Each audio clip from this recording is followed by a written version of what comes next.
Hello, welcome to Tub Talks. My special guest today is Benjamin Shepard, activist, ethnographic activist. And I want to ask you what that's about in a minute. But someone who has been active in helping the world and fighting the good fight for well over 30 years now in this world, in different parts of this country. So let's talk. I'm so excited to have you on the show. Well, I got to tell you, I was excited to be on the show because we have met in three really important different places.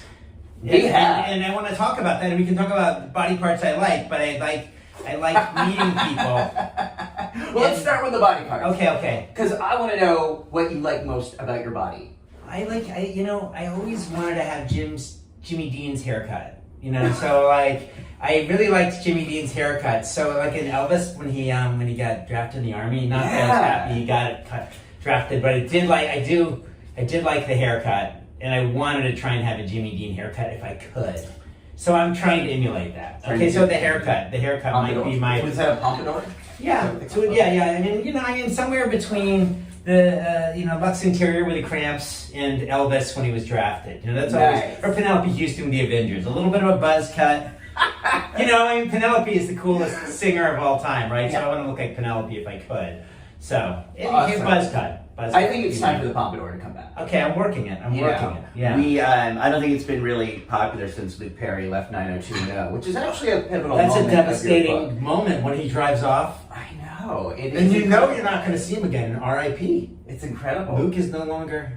Oh, I know. Well, Luke Perry, yeah. Yeah, I know. That's Yeah, but when Luke Perry had that wonderful pompadour on were you in on the 90210 nights? Did you ever do the Wednesday nights, or were you out having a better time than I was? So this is amazing, because in preparing for this interview, I read your book, which is right here.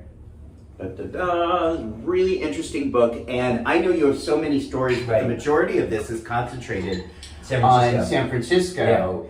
Loosely between 1991 and 1996, which was exactly the time I was there. And I was reading this book, and like so many times our lives have intersected, one of which was just the cultural references, like when Luke Perry left 90210, Valley Girl, Harold and Maude, all these these are the quotes, these are the things that keep my life like sort of in different act up, dancing after the demonstrations. Yes. San Francisco to me in that moment was all about saying, you don't have to be an identity group.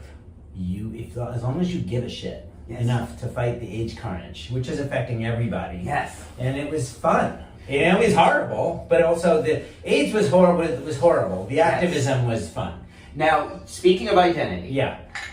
What do you think of, do you call yourself straight? I mean, what do you think of that term? I like to think that I'm queer in the streets, but I'm pretty straight in the sheets. But the prostitute is too good of a secret for gay men to own themselves, right? I mean, I think we all have to move into pleasure being a bigger conversation, a more abundant conversation. I think the left has to own pleasure, because we're stuck in the hair shirt. We're still stuck in that I'm more miserable than you, therefore I'm a better lefty. And if you're really miserable, you're a great lefty. Right. And if you have fun, if you're fun, then you can't be part of the party. Right. Because Father Carl will come down and throw a lightning bolt at you. Interesting. Right now. I mean, I think we really are stuck in that. I mean, and we like to wiggle the temperance era tooth. Maybe I can scold you. I can scold you a little bit. Oh, scolding. In the temperance movement, keeping men from drinking, guys coming home beating up their wives, never cool, right? But the temperance scold, didn't we learn it didn't work with prohibition?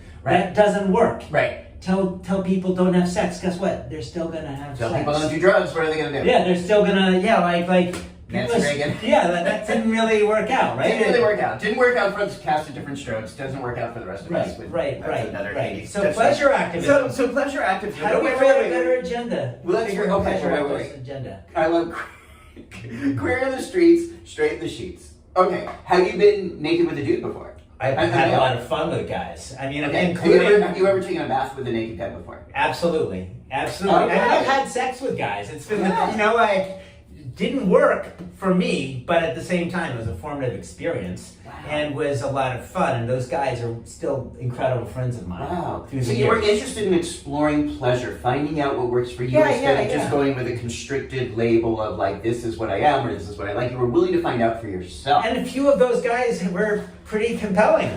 The arguments were pretty compelling arguments, and so, I mean, you gotta, live, if you don't live a little bit, you're gonna miss out on a lot. So how did you get involved or interested in HIV and AIDS activism at such an early time in the crisis? mean, look, it was just all about, my dad's best friend from college who dad actually openly did, fooled around with, but my dad's best friend from Harvard, 1956, they were best friends until he died. And and they both, and he went to the army, they flunked out of Harvard College together, they became beat poets in San Francisco, never quite as good as Allen Ginsberg, but they both said they were at the Allen Ginsberg reading in 56, 55. Yeah. They both said they were at the Howell reading.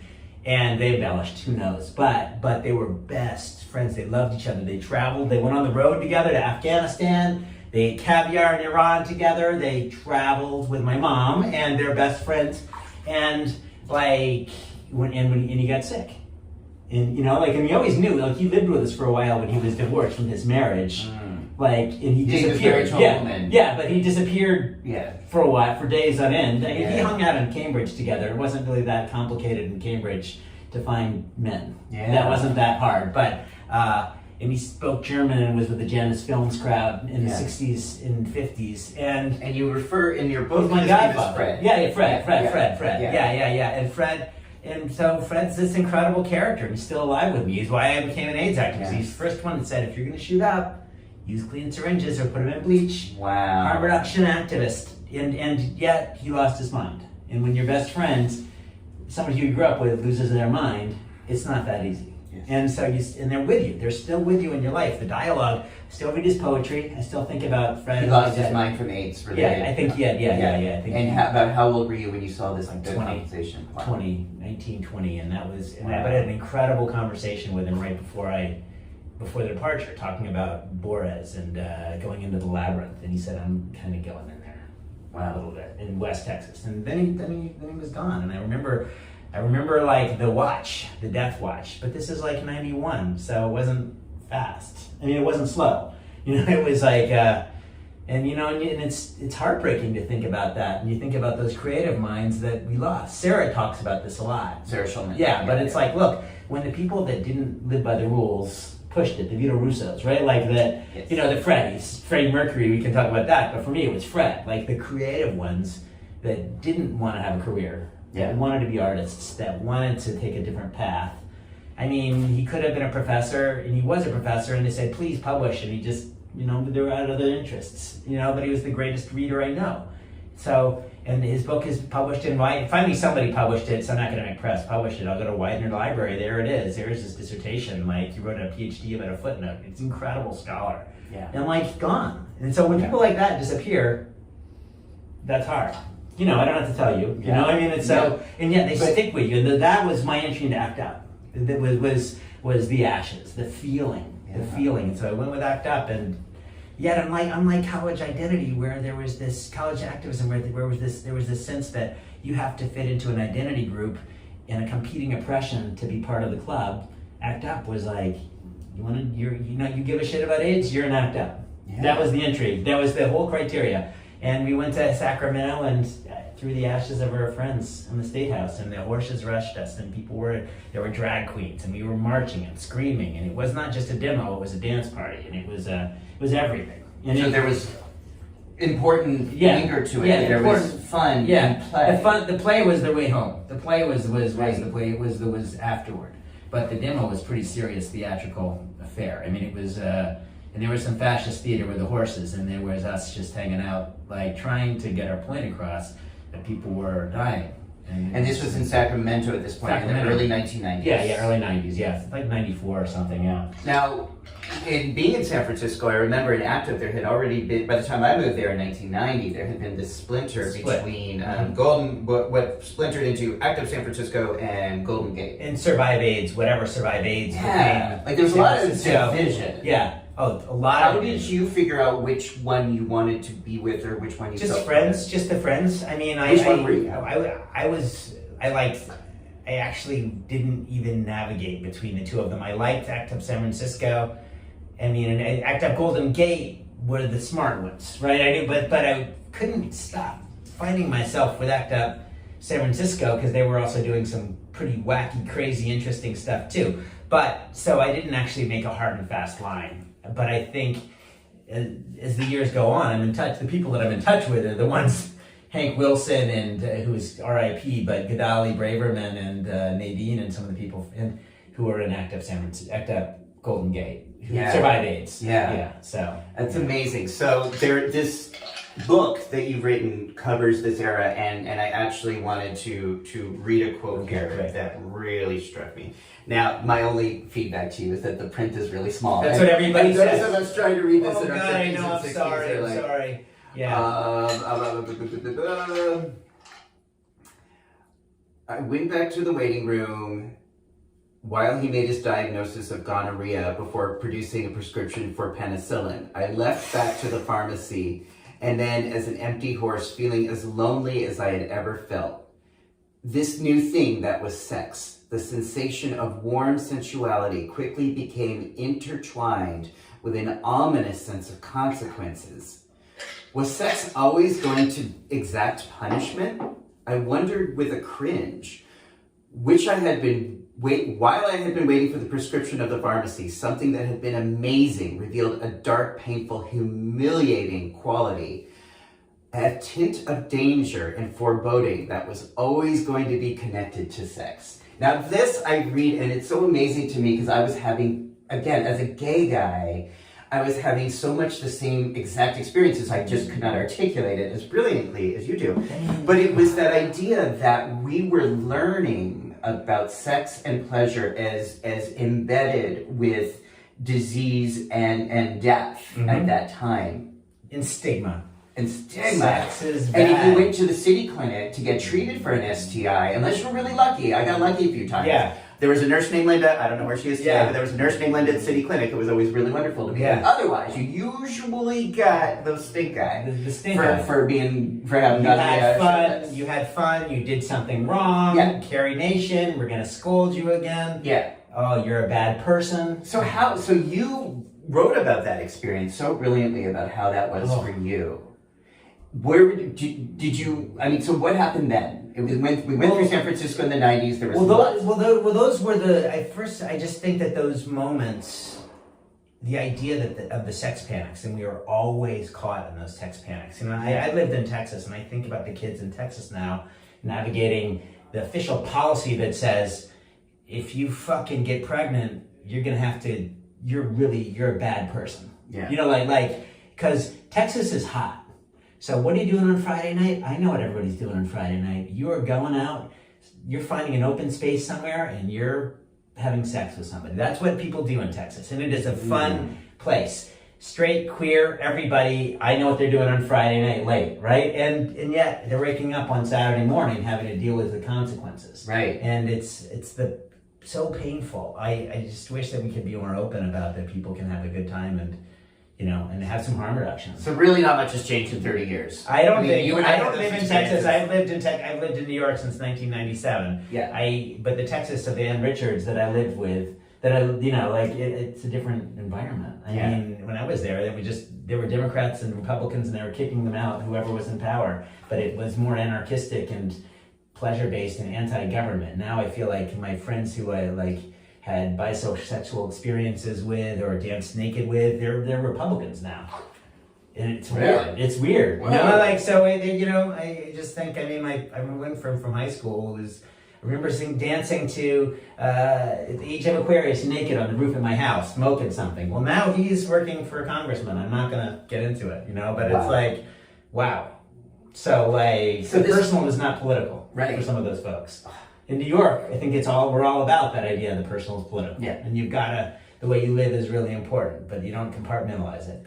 Well, and those of us who witnessed AIDS up close, as you and I did, we can't. There is no separation. Right. Because our personal became very political, not because we said, I want it to be, but because our lives and our hearts became politicized when we witnessed trauma and experienced loss and grief from people we love who died. And didn't have to die. And had met incredible people taking care of fighting the carnage, and I think that's the part of it. I mean, I met you at Eric Sawyer's birthday, and it's like one of those moments where Eric says, "Okay, everybody, we're all friends of Eric. Let's hang out. And it's not like it's a clique. You just got to try and sit by Eric. But then Eric says, hey, there's this person doing some prep activism. Here's this person doing this. And if you're smart, you got to talk with who else is in the room. And so that's like where our conversation goes. Then I brought you to meet my students. And they were like, you got to bring him every day. We loved him because you talked frankly. Yeah, all my students are fucking. We're not, like, they want to talk about I love your students, and students are often so much more open to these ideas that we're talking about than adults. I believe at that birthday party at Julia's, you may have been there, but I got fucking screamed at by... Why? Because of prep. What, did you? Yes! At Eric Sawyer's birthday? Yes. So it was not Eric, but... No, of course not. It has been within that facet of that community that there lives so much trauma. I don't blame the individuals. I can't blame the individual because it's more than one person. But it is specifically from that group that I've received the most aggression, anger, and even a death threat because of the work I do with PrEP. And again, I'm not saying like this is like, oh, let's cancel one person. I'm saying let's look at this systemically. Yeah. What is the impact of trauma on a community when people have had embedded in their brains disease with pleasure? Yeah. Death with sex. Yeah. And that when someone like me comes around and says, hey, look everybody, I'm HIV negative, let's all just enjoy and take PrEP and fuck. That really triggers trauma in people. Yeah. Now some people have seen that as a conduit of learning greater compassion and fun and thinking about things differently the way we do. Right. And students have younger people have a much easier time, because they never had the other way. But there is that group. And there was that night that I met you, this facet of people that are really, really traumatized and angry.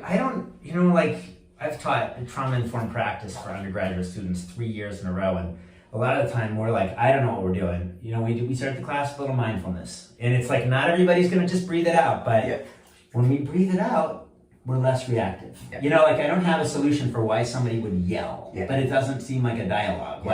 No. You're engaging in preventing the spread of AIDS. Isn't that what we want and enjoying our lives? Because I think fascism, as Wilhelm Reich points out in Mass Psychology of Fascism, grows out of anti-pleasure ideology and inhibition. And I think if you say, let's be anti-pleasure, it's like the character in Alberto Moravia's The Conformist, who is a repressed homosexual who's a fascist. But the point is, it's anti-sex. The whole book, it isn't anti-homosexual, it's anti-sex. And if you're a repressed sexuality, you can hurt people. Yeah. If I don't touch you, if I don't feel you, you and I feel each other, we feel our clients, we feel our community, we have that sense, you're not going to hurt anybody. But I think if you feel like, I'm going to disconnect from my body so I can disconnect from others, you can hurt people. I don't know. I don't know why somebody would feel justified in yelling. We all yell sometimes, and I usually feel like an ass when I do it, and I apologize, but I think, why would the righteous yelling at a comrade? I don't know. I don't know. It's a tough one. Again, I don't justify that, but in the early days of PrEP, people didn't believe it was true, and they didn't trust it, and they thought it was a conspiracy of Gilead. And I don't agree with that, but I do understand why people may be concerned about that. The first thing you showed in your the sex class, which is one of the things I really value about it, is like we talk about evidence-based practice. Yeah. There's 1 million people telling you you're gonna die if you have an abortion. You're gonna die if you do this. You're gonna die. And I'm gonna say, well, who told you that? Mm-hmm. Where did we get that information? Mm-hmm. Planned Parenthood is selling embryos. Okay, again. Oh, you learned that on Facebook, right? You learned that on YouTube. Well, because you begin your talk with an article from that conservative journal, the Journal of the American Medical Association, right? That's your source. Journal of Medicine. Right. That's your source, okay? So they have pretty good peer review. Yeah. It doesn't get out there. I believe in peer review. Mm-hmm. I believe in science, right? And isn't that what the harm reduction movement taught us is... Yeah, intuitively you think if you're going to give somebody syringes, you're going to increase drug use. And yet, we've studied this question. Right. We've found out that there's no study in any community that's shown that harm reduction increases drug use. Right. It reduces the spread of HIV and AIDS, but it does not increase drug use. That's because we did peer review. So you're talking about science. That's the thing, is our culture is very anti-science. Some of us in New York like science, it's important to us, but I don't know. So how to answer your question, I don't know. I just hope we could all breathe it out more. Dance more, feel pleasure, but if you're feeling that impulse to yell, I don't know. I mean, that's a tough one. I'm sorry. Ugh. And you hear AIDS activists that justify yelling at comrades. There's that famous scene in How to Survive a Plague with an activist we all know who yells at people. Not cool. So that is where I don't think it's cool. I agree. Yeah. And that's never been my thing. I don't think yelling at people changes anybody's minds, but that seemed to be the template that was set by the leader of ACT UP, which is that it is an appropriate way to communicate thoughts and ideas and feelings. And I think that Larry Kramer likes to, and I've got my clips have gotten cut out of a couple of Larry Kramer docs, but he's always told us, when I was in harm reduction groups, he'd say, you're advocating safe sex, unsafe sex. You're advocating people dying. And I was like, look, actually, that's not really his article, Gay Text Redefined, 1997, is all about like saying that Sex Panic was advocating unsafe sex. We were not advocating unsafe sex. We were advocating harm reduction. Right. We were advocating condom use. We were advocating going to bathhouses and giving people condoms because they're going to be doing all of these things. And having JO parties, which Lydell has done for years, and would talk about how, open affirmation of pleasure is a way to prevent the spread of HIV, right? And so one of the things, I don't know. One of the tenets I love about harm reduction, and it's kind of been the basis of this whole series with so many different guests, is that we don't yuck other people's yums. Right. And if we want to live in a world with less drug overdoses, less HIV, less disease, less trauma, and more pleasure and connection and community, we don't yuck other people's yums. We try to understand the things we don't understand before rushing to judgment. Right. And I know judgment is about, like I always say, well, of course we're going to judge, we're humans. But we don't have to lead with, you don't have to react to the judgment. You don't have to yell at people in a bar or send them death threats on Facebook because you don't understand something or you don't agree with the morality. Right. Again, it wasn't about the science, it was about the morality that people had an issue with. Yeah. The AHF organization didn't actually disagree with the science, they just disagreed with the implications of the science. That was like, so the anti-pleasure, anti-morality deal is sort of what harm reduction stands against. It's like that human beings have the right to explore pleasure, sensation, enjoyment in whichever way, and use risk mitigation, which people use every day. COVID vaccines are harm reduction, they're not harm elimination. Masks are harm reduction, they're not harm elimination. Wearing sunscreen when you go outside on the beach is harm reduction, it's not harm elimination. When people get a ride, take the subway home from a bar, that's harm reduction. Right. Wearing a seatbelt in a car. Yeah, that's harm reduction. It's harm reduction. Yeah. It's not harm there's elimination. no guarantee that you're not going to get hit by a car. Right. So we're all practicing harm reduction and risk mitigation all the time. It's just a matter of seeing it that when it comes to sex is where people start to get very angry and start to scream and yell. Yeah. And so now, do you think as a society, as a culture, we are going in a direction of more understanding in terms of respecting pleasure and harm reduction, or do you think we're getting further away from that idea? Well, I think the debates about vaccines are a great example of us acknowledging there's a history of science. And there's a history of science that says this stuff is, since the American Revolution, smallpox, there's like, we've used vaccines. We've used vaccines for a long time.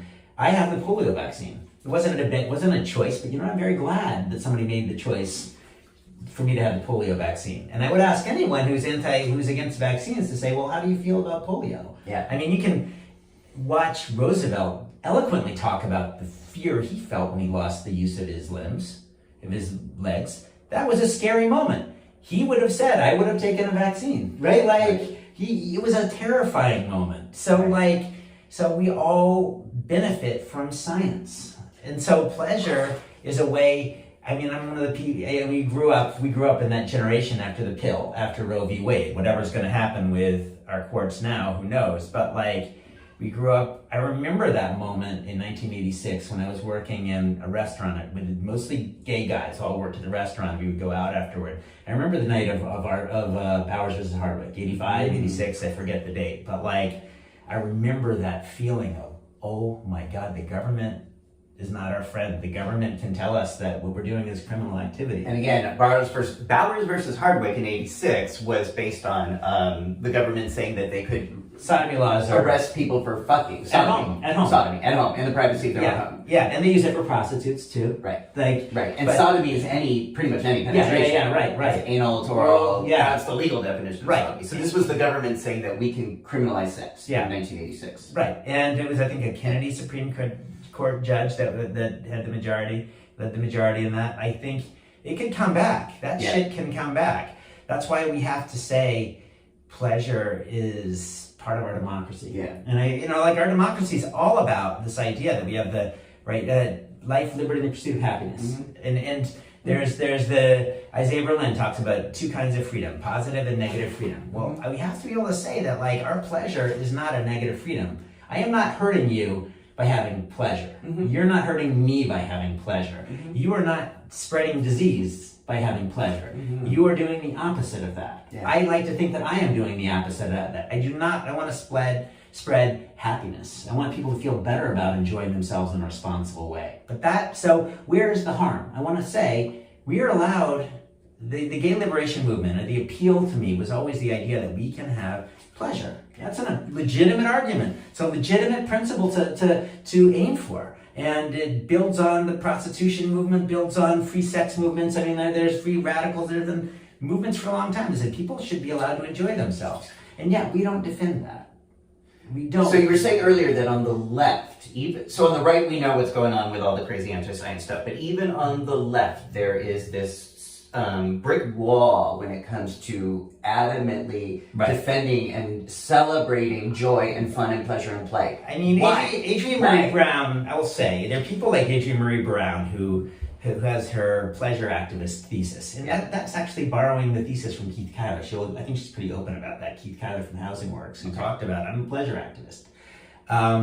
In certain circles, they're pleasure activists. And yet, we still have this thing of why I think there's an insecurity. I think people don't feel like I can defend what I am. And if you're a lefty, there's still this sense of, I want to out-lefty you. Mm-hmm. I want to be more this. I've read Marx more than you. I've done this more than you. I speak in the best inside lefty lingo than you. And I virtue signal, so they're bad. They're bad. And yet, when you keep on pushing people away and saying they're bad, where do they go? I know where they go. It's not that hard. If one club won't accept you, another club will take you. And I think I have a pretty good idea of where some of those voters went in 2017. They didn't feel welcome in this tribe. So they went to another tribe. And I think that's one of our problems, is that we keep on using exclusive language that excludes people, that says you have to speak a clique in a cliquey sort of way and if you watch football, then maybe you're not this. If you use prep, maybe you're not that. Mm-hmm. If you do this, if you like the wrong basketball team, but if you, God forbid, root for a football game on Monday night, then you're not following your militancy isn't up to our standards. Right. And I don't know, so that's just so people get displaced by that, and then you've got sort of an ebullient narcissist figure like Trump sort of rising on collecting people who feel dismissed and condescended to in other groups, and sort of really capitalizing. I feel like it's been around, and some of Nixon's silent majority was a little of that argument. What do you make of QAnon? I cannot figure what that is about. I don't get it. Do you have any idea? I really don't travel in those circles. I really don't. I know that I saw the search for QAnon with Reno 911. They were looking for Q. I think that there's always been no nothings, and I think that's something that the know nothing. There's the paranoid style in American politics, which is basically the people that were scared that John F. Kennedy was, as a Catholic, was part of a one world secret society that was bigger than the United States government and was going to overthrow everything. And there were the know-nothings. John Kennedy was very clear, I'm not a Catholic, I'm an American, and American democracy and our Constitution is the most important thing. But it didn't stop the paranoid style people from being terrified about his religion. And so I think that we've got this streak, and it's an intellectual streak. There's a war on education.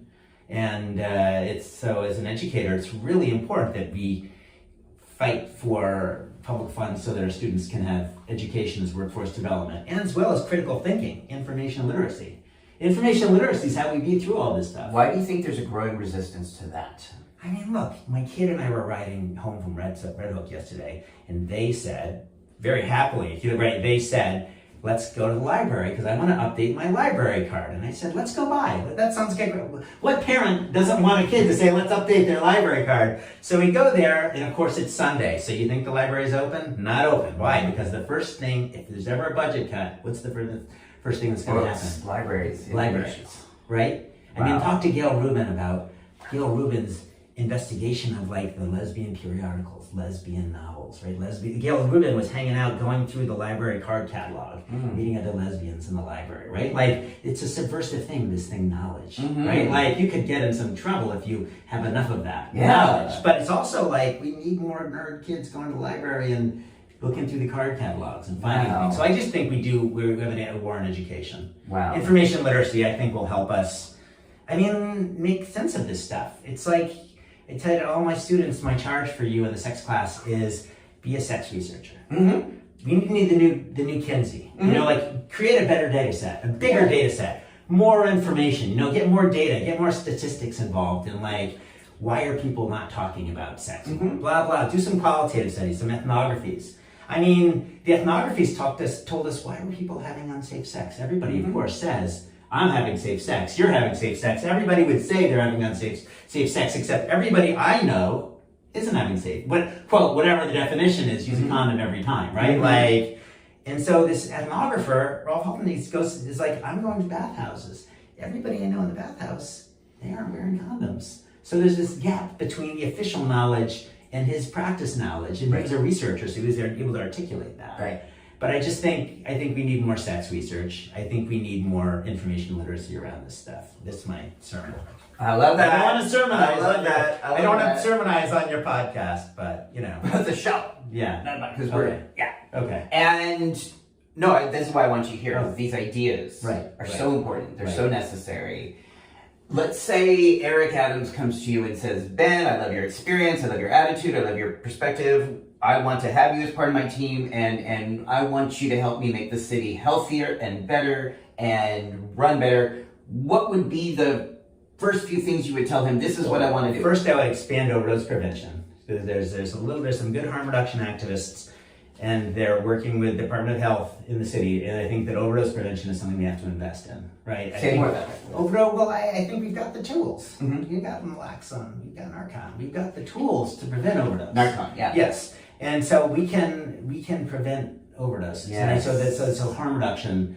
Let's invest in harm reduction. Drugs specifically, yes. overdoses from opiates, heroin. But also, I will also say, second thing being one of the great harm reductionists I know is Kate Barnhart, who works at New Alternatives, and for LGBT youth. 40% of the LGBT youth are homeless. 40% of the homeless people in New York are LGBT youth. Right. They've been kicked out. They've aged out of foster care. And now the city's policy is if you're homeless, we're going to sweep you up into a shelter. And I know that you and I probably, if we didn't have a place to stay tonight, we'd be on the subway. We'd be up all night. But I wouldn't go to a shelter because it's like a jail. So let's invest in increasing the voucher system so we can actually have permanent housing. Well, it's cheaper to have people permanently housed than to put them into shelters. Housing works, shelters kills. So that would be my second thing. Would be stop the sweeps. Yes. Increase the library budget. Yes. Increase the libraries. Right. Let's really legalize. Let's stop let's make sure that prostitution is completely legal in New York. We do not need Frosta anymore. We can actually help people be safe in New York City, and we don't need criminalization that's not going to help anybody. Yeah. It doesn't help anybody, right? People are still out there, but how do we make this safe and fun for everybody? Yeah. New York can do better. We're not, I saw Anthony Weiner on the subway the other day, and I said, why didn't you just announce you did it and say, sure, I'm not running for PTA council in Topeka, Kansas. It's New York. Yeah. Everybody sends, I don't think it's the smartest thing to send dick pics to younger age people. I'm not going to advocate that, but I'm going to say that New Yorkers have complicated sex lives, and we often understand that. Yeah. Bill Clinton, one of the smart things he said was, people understand we have complicated sex lives. Bill Clinton should have not perjured himself and said, yes, I had that blowjob. That was awesome. You know, my wife and I have a complicated relationship and we both love power. Like, why not be honest? Yes. Why not be honest about that? So I think, I think the harm reduction, I think the city of New York, we know that harm reduction works, and I think we can invest in this. But it starts with people appreciating science. Very basic, simple principle. I mean, so that's what Eric Adams, I mean, it's a complicated mayor, right? But he likes our students at City University, and so I think he's been in New York. He's seen how New York hurts people. So hopefully he can remember that instead of following the call of the lead of the real estate developers. They're saying let's create a better business climate by arresting poor people. Wow. Okay, so I want to recap: harm reduction, housing, decriminalize sex work. Those would be the first 3 points. And increase the libraries. Increase libraries. Open up the library so that the kids can actually have a place to hang out. Wow. Right. Healthy places to hang out. The libraries as a public commons. So those kids want to hang out, including the homeless issue. Give people places to hang out that are good places to hang out. Yeah. With good computers and with good periodicals and good information. Our libraries are community centers too. But so I think the libraries would be, increasing the public commons. Open up Shara Salvajio Community Center on 9th Street. I think we need to have community spaces. Wow. Because New York is always getting rid of community spaces where people hang out. For real. Right? Yeah. Okay, so. Wow. This is just so amazing. I love this talk. So you have been teaching now for how long? 12, 13 years now. Yeah. What at this moment, if anything, gives you a sense of hope for our future, for our golden years? It's hokey to say, but it's the young people, right? Yeah. Like we really, we are teaching in person, and it's really fun. And we all sit in a circle. I say, let's put the phones down and let's have a conversation. And we talk. We talk for 2.5 hours. People talk. We talk about intersectionality. We talk about our mutuality. We talk about our differences and how do we create space where we can work it out. And I think that, I have seen my students just walk away from homophobia. Just not very interesting. You're an urban person who, it's not an interesting place to be in, and so I think our students are showing us the way to move in another direction. Our students are walking away from worrying about gender and worrying about he, she, they, they're moving into realizing people have complicated experiences, and they're a lot more complicated. So the young people that are saying, I'm gender non-conforming, I think that they're opening up a space for a much more authentic experience. I think that their lived experience is opening things up for us. I think we can learn from them. I really do. Yeah. Maud says, live a little bit above morality, right? Let's do some dancing, make a fool of yourself. I think our students... Harold and Maude, yeah. Harold and Maude, right? We're talking about. But I think that we can rise a little bit above this morality and have some fun. Yeah. So I love that too. This is why I love talking to your kids. And look, whenever you're ready to have me back. Absolutely, anytime. But that gives me hope too, because I remember being 19, having Vito Russo as a teacher in Santa Cruz. And he was really the one who inspired me, and so many of us. You're a banana slug? I am, yeah. Proud banana slug.